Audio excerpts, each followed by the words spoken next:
Good morning बच्चों। आज हम लोग क्लास 7 का साइंस का दूसरा चैप्टर जंतुओं में पोषण का अंतिम पार्ट पढ़ रहे हैं। इसमें हम लोगों ने आहार नाल से संबंधित बातों को पहले सीखा था। उसी में आहार नाल का एक भाग अमाशय है। इसके बारे में हम लोगों को जानकारी प्राप्त करना है। पीछे के क्लास में हम लोगों ने मौखिक रूप में इसको थोड़ा सा चर्चा किए थे कि ये पेट की कहानी के बारे में डॉक्टर विलियम ब्यूमोंट ने बताया था कि 1822 में एलेक्सी सेंट मार्टिन नामक एक व्यक्ति को बंदूक की गोली लगी थी और उसके इलाज के लिए ब्यूमोंट के पास लाया गया था। तो उन्होंने 18 महीने तक इलाज करने के बाद कुछ निष्कर्ष निकाले। उन्होंने इलाज करने के दरम्यान में देखे थे कि गोली उसके सीने में लगी थी और वह जो है अमाशय में चली गई थी। गोली अमाशय में जा करके छिद्र करके प्रवेश कर गई थी। वहाँ से गोली तो निकाल लिया गया, लेकिन 18 महीना के इलाज के बाद भी वह छिद्र बंद नहीं हुआ। तो उसमें उन्होंने क्या किया, एक नली को लगा करके और अमाशय में होने वाली जो है घटनाओं का वो अध्ययन किए। उसमें जो भोजन का जो है अध्ययन किए और उसमें 9 वर्षों तक उन्होंने अध्ययन किया।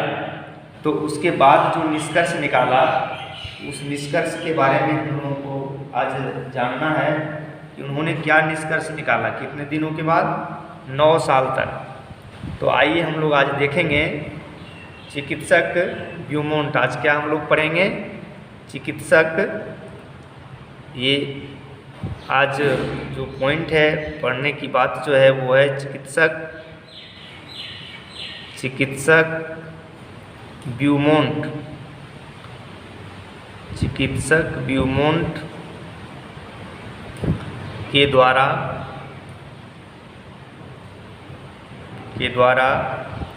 अमाशय के भीतर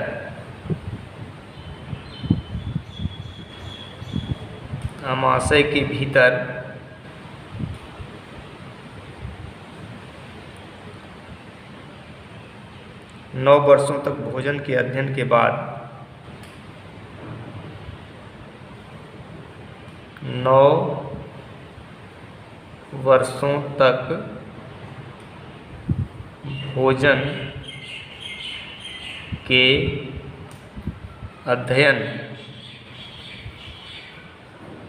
अध्ययन के बाद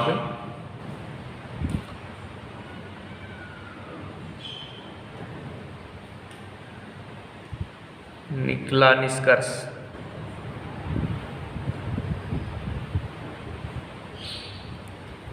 9 वर्ष तक उन्होंने अध्ययन किया। 18 महीने तक पहले इलाज किए। 18 महीने के बाद घाव छूट गया, लेकिन उस व्यक्ति का, एलेक्सी सेंट मार्टिन का जो है वो छिद्र बंद नहीं हुआ, अमाशय का छिद्र। और उसका अध्ययन 9 वर्षों तक करने के बाद जो निष्कर्ष निकला वो इस प्रकार से है। पहला जो है उन्होंने बताए थे ब्यूमोंट महोदय ने कि अमाशय में भोजन का मंथन होता है। अमाशय में भोजन का मंथन होता है। ये स्मरणीय तथ्य है, इसे याद रखना है। अमाशय में भोजन का क्या होता है, मंथन होता है। मंथन मतलब जिस तरह आप लोगों को पता है कि से दूध से मंथन करके उसका मक्खन को निकाला जाता है, उसी प्रकार से अमाशय में जब हम लोग भोजन करते हैं ना, तो भोजन का मंथन होता है। किसके द्वारा, अमाशय रस के द्वारा। अमाशय से निकलने वाला जो रस है वो भोजन में मिल करके उसको घुलाने का काम करता है, मंथन करता है। इसी क्रिया को जो है वो मंथन कहा गया है। दूसरा क्या है, अमाशय आमाशय की दीवार, आमाशय की दीवार से निकलने वाले रस, आमाशय की दीवार से निकलने वाले रस से भोजन का पाचन होता है। यानी आमाशय की दीवार से जो रस निकलते हैं, इसको जठर रस के नाम से जाना जाता है, वह जो है क्या करता है, भोजन को पचाने का काम करता है। ये निष्कर्ष निकाला गया। क्यों, कैसे इसको जाना कि पचाने का काम किया गया है? तो आमाशय की दीवार से निकलने वाले जो रस हैं ना, वो नली के माध्यम से उन्होंने बाहर किया। ब्यूमोंट ने क्या किया, बाहर किया, उस रस को बाहर कर लिए, और जो खाद्य पदार्थ थे, जो भोज्य पदार्थ थे, जैसे रोटी चावल को हम लोग खाते हैं, सब्जी को खाते हैं, उसको एक बर्तन में लेकर के भोजन को, और उस पर ये रस, आमाशय रस को डाल दिया गया। तो डाल देने के बाद देखा कि वो भोजन को आमाशय रस अपने में घुला लिया, यानी विलीन कर लिया। तो इस प्रकार से वो जो रोटी के टुकड़े थे, जो बड़े बड़े टुकड़े थे, ठोस कण के रूप में थे, चावल के जो दाने थे, सब्जी जो खाए थे वो ठोस कण थे, लेकिन वो सभी जो है इस रस के माध्यम से रस में विलीन हो गया। तो इस प्रकार से उन्होंने निष्कर्ष निकाला कि भोजन आमाशय में पचता है, आमाशय की दीवार से निकलने वाले रस भोजन को पचाता है, उससे भोजन का पाचन होता है। तीसरा जो निष्कर्ष है वो इस तरह से निकाला कि भोजन, आमाशय में भोजन के पाचन के बाद ही आंत में प्रवेश करते हैं। आमाशय में भोजन के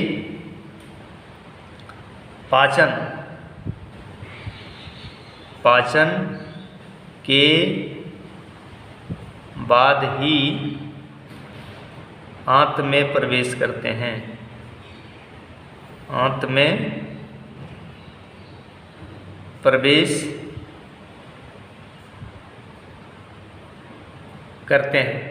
आमाशय में भोजन के पाचन के बाद, आमाशय में जब भोजन का पाचन हो जाता है तभी वो आंत में जाता है। आमाशय से सटा हुआ आंत होता है, जुड़ा हुआ आंत होता है, तब वो आंत में प्रवेश करता है। इस प्रकार से 3 चीज़ों के बारे में जानकारी दी। किसने? ब्यूमोंट ने। तो ये हमारे छिद्रयुक्त पेट की कहानी के बारे में जानकारी दिए। मेरे प्यारे बच्चों, हमें भी याद रखना है कि जब हम लोग भोजन करते हैं तो हमारे मुख गुहा से ग्रास नली होता हुआ सबसे पहले भोजन आमाशय में ही जाता है, और आमाशय में इस प्रकार की घटनाएं होती हैं। भोजन का मंथन होता है, आमाशय की दीवार से निकलने वाले रस से भोजन का पाचन होता है, और जब भोजन का पाचन हो जाता है तब वो छोटी आंत में प्रवेश करता है। तो इस तरह से हम लोगों को अपने आमाशय के बारे में जानकारी प्राप्त हुआ, और इस जानकारी को रखेंगे। अब हम लोग देखते हैं पाचन संबंधी बीमारियां। पाचन संबंधी बीमारियों के बारे में हम लोग जानेंगे।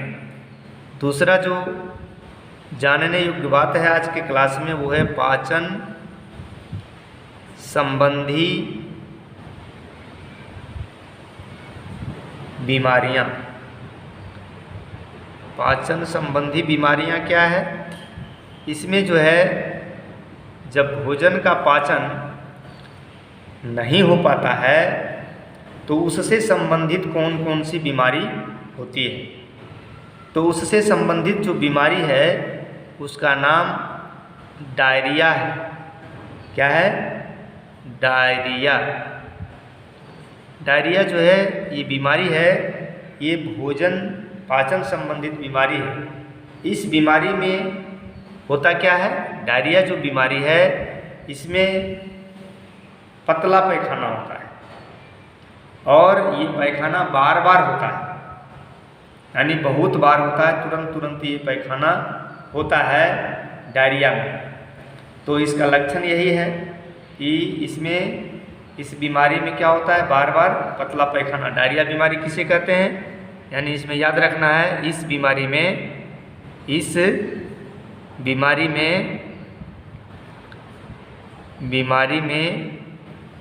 पतला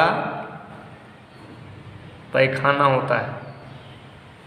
पतला पैखाना बार बार होता है।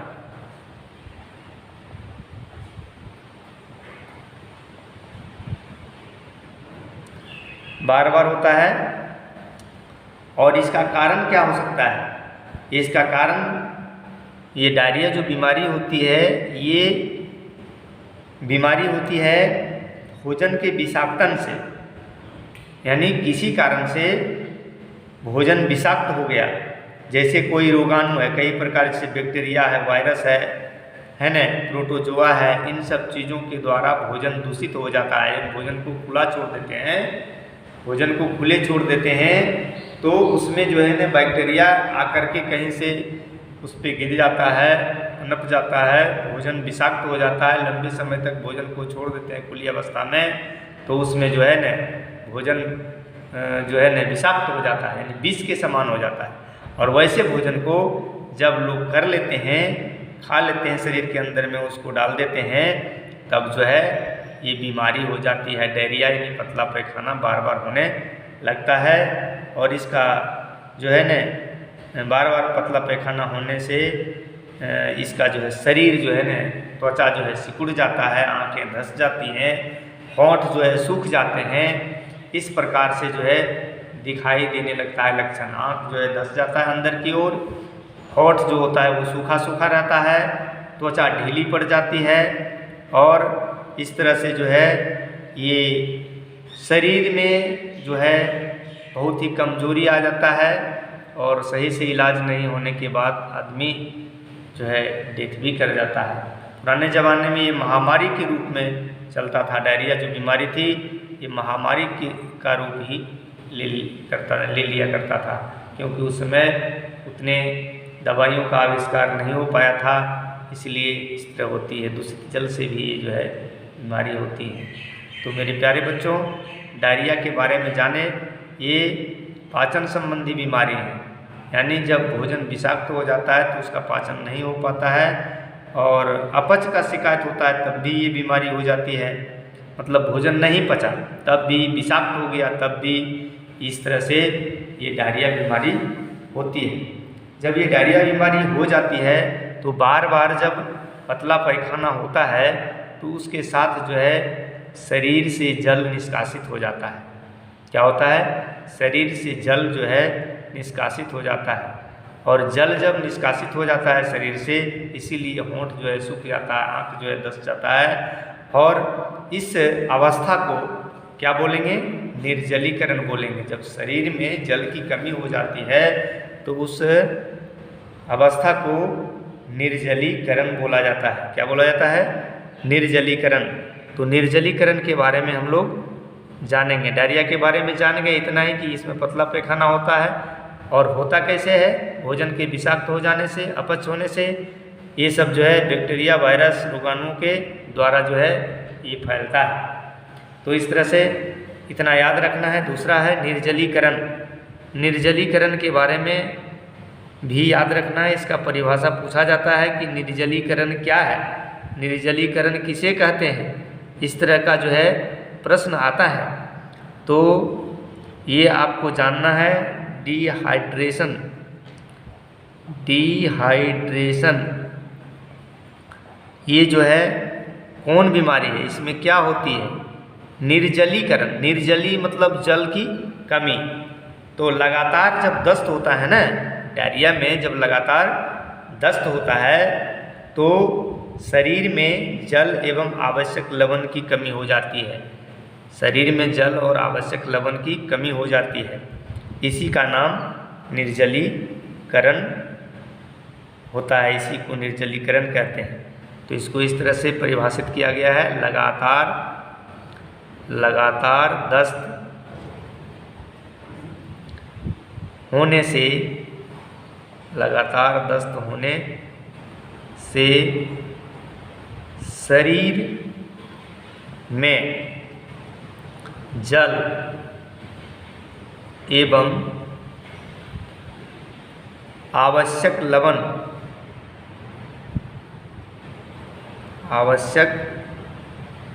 लवण की कमी हो जाती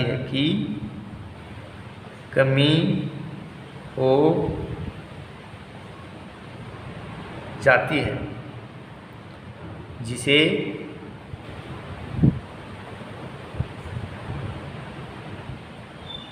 निर्जलीकरण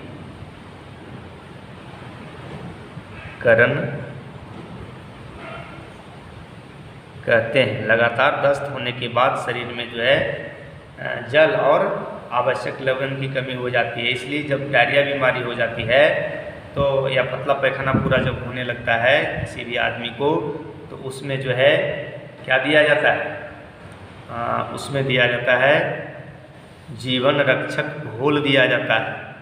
उसके जगह पर इलेक्ट्रॉल पाउडर के नाम से उसको जाना जाता है, जिसमें लवण जिसमें पाए जाते हैं वर्तमान ये मौजूद होता है। पर्याप्त मात्रा में उसको जल में घोल करके थोड़े थोड़े समय में उसको जब पिया जाता है तो शरीर में आवश्यक ऊर्जा मिलती है, जिससे वो जो है कंट्रोल होता है।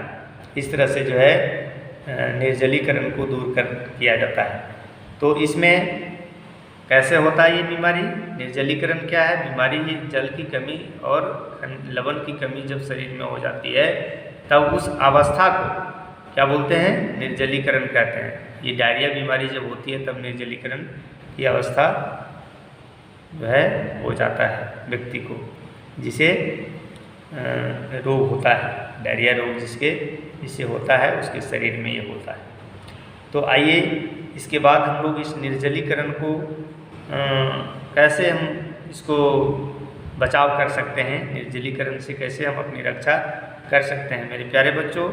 तो इससे रक्षा करने के लिए बहुत ही आसान तरीका है और अपने घरों में इसको तैयार किया जा सकता है, जिसका नाम है जीवन रक्षक घोल। जीवन रक्षक मतलब जीवन की रक्षा करने वाला घोल। तो वो घोल कैसे तैयार होता है, पहले घोल के बारे में जानेंगे। तो जीवन रक्षक घोल किसे कहेंगे? तो निर्जलीकरण से बचाने हो रोगी को दी जाने वाली घोल है ना, जीवन रक्षक घोल कहा जाता है। इसके बारे में जानेंगे। जीवन रक्षक घोल, या जब निर्जलीकरण हो जाएगा तो व्यक्ति डेथ कर जाएगा, क्योंकि उसके शरीर में आवश्यक जो है जल की मात्रा घट गई और आवश्यक लवण की मात्रा भी घट गई, तो व्यक्ति डेथ भी कर जाएगा। इसलिए इस अवस्था में जब डायरिया होता है तो तुरंत देखते हैं आप कि उसको डॉक्टर के पास जब ले जाता है तुरंत बोलता है इसमें पानी जो है चढ़ाया जाए। तो पानी को बाहर से उसके शरीर में चढ़ाया जाता है, जिससे कि उसको आवश्यक जो है जल की पूर्ति होती है और उसमें जो है उसी के साथ और ये लवण भी दिए जाते हैं, जिससे कि शरीर जो है को आवश्यक ऊर्जा मिल पाए और व्यक्ति सुरक्षित रह पाता है, वो डेथ नहीं करे। इसलिए ऐसा किया जाता है। तो साधारण रूप में हम लोग अपने घर में उसको जो है कैसे मैनेज करेंगे? उसको मैनेज करने के लिए होता है जीवन रक्षक घोल के माध्यम से। जीवन रक्षक घोल, इसको भी याद रखना है। जीवन रक्षक घोल इसे कहा जाता है जो जीवन को बचाए। जीवन रक्षक घोल का मतलब जो जीवन की रक्षा करे। तो निर्जलीकरण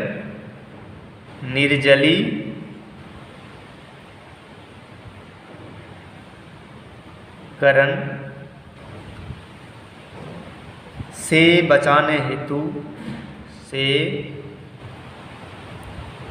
बचाने हेतु रोगी को दी जाने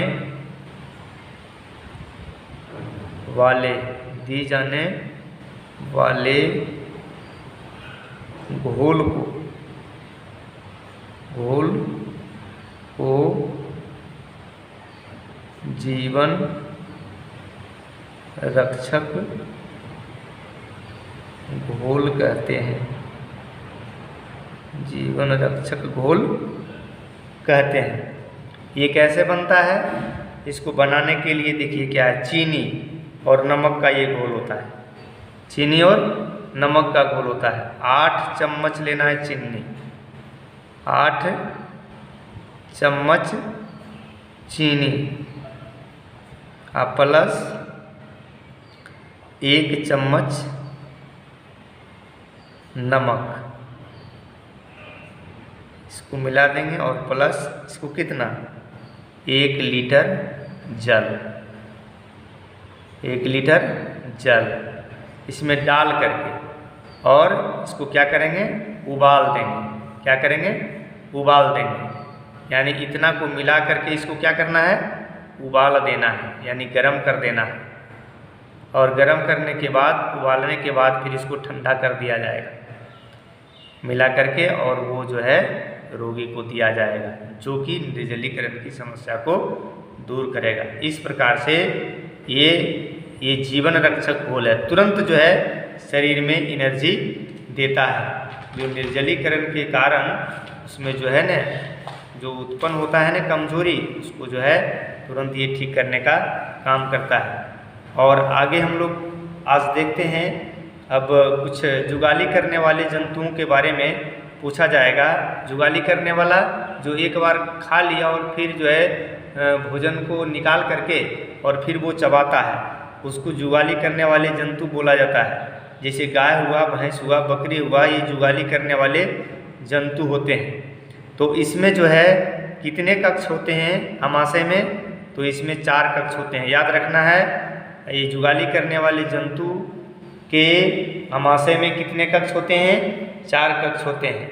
और इन चारों कक्षों में बारी बारी से भोजन जाता है, तब पूर्ण रूपेण से पाचन होता है। हम लोगों के शरीर में ये जो अमाशय होता है वो एक ही है। वो क्या एक क्यों है, इसलिए कि हम लोगों के शरीर में ये जो है पेड़ पत्ती को हम लोग, पेड़ की पत्ती या पेड़ के अन्य भाग, तना वगैरह को हम लोग नहीं खाते हैं, और उसमें सेलुलोज पाया जाता है। तो सेलुलोज जो है हम लोगों के शरीर में नहीं जाता है, इसलिए हम लोगों को उसका ज़रूरी नहीं है पाचन क्रिया करने के लिए। लेकिन जंतु जो है वो पेड़ पौधे के अवशेष भागों को खाता है, तो उसमें जो है सेलुलोज को पाचन करने के लिए उसमें क्रियाएं होती हैं, जो आसानी से पचता नहीं है। इसलिए वो क्या है, उसके लिए जो है न 4 उसके कक्ष हैं, किसमें, अमाशय में। और प्रथम कक्ष को रुमेन कहा जाता है। क्या कहा जाता है, रुमेन कहा जाता है। तो इसमें हम लोग को केवल याद रखना है, रुमेन कहा जाता है किसे, प्रथम कक्ष को। जुगाली करने वाले जंतुओं में के अमाशय में कितने कक्ष होते हैं, 4, ये याद रखना है। और इसको जो है प्रथम जो कक्ष होता है उसको रुमेन कहा जाता है। तो रुमंथी या रूमिनेंट के बारे में हम लोग जानेंगे। रोमंथी या रूमिनेंट,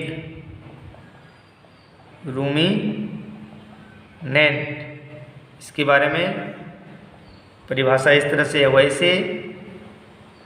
वैसे मवेशी जिनमें रोमंथन,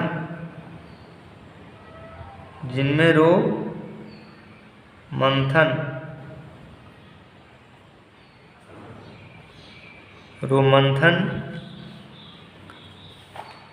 की क्रिया होती है, रोमंथन की क्रिया होती है, से रोमंथी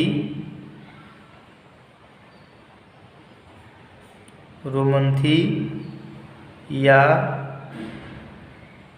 रूमिनेंट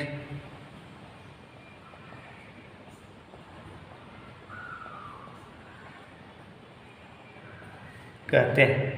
इस प्रकार से हम लोगों ने आज सीखा इस क्लास में। मेरे प्यारे बच्चों, इसको आप लोग अपनी नोटबुक में नोट करके और अच्छा से याद करना है, फिर हम लोग आगे की क्लास में पढ़ेंगे। इस तरह से आज का ये चैप्टर समाप्त हो गया है, और आगे हम लोग जो है आगे की क्लास में हम लोग आगे के चैप्टर को पढ़ेंगे। इसके प्रश्नों का उत्तर को बना करके आप लोगों को अपनी नोटबुक में रखना है और याद करना है। फिर हम लोग अगला चैप्टर, तीसरा चैप्टर पढ़ेंगे।